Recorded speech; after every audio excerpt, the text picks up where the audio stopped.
पोखरामा खाना पकाउने ग्यास लुकाउने फटाहा व्यापारीलाई 50,000 रुपैयाँ जरिवाना गरिएको छ।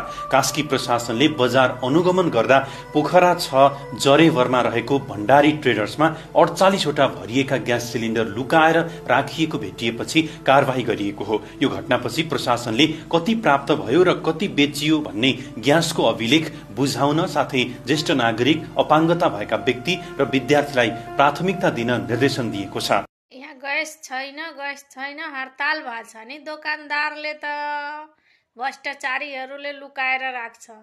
यो नेपालमा जति गर्दा नि भ्रष्टाचारी, चोरी, बलात्कार, नासा कहिले नि छुट्दैन।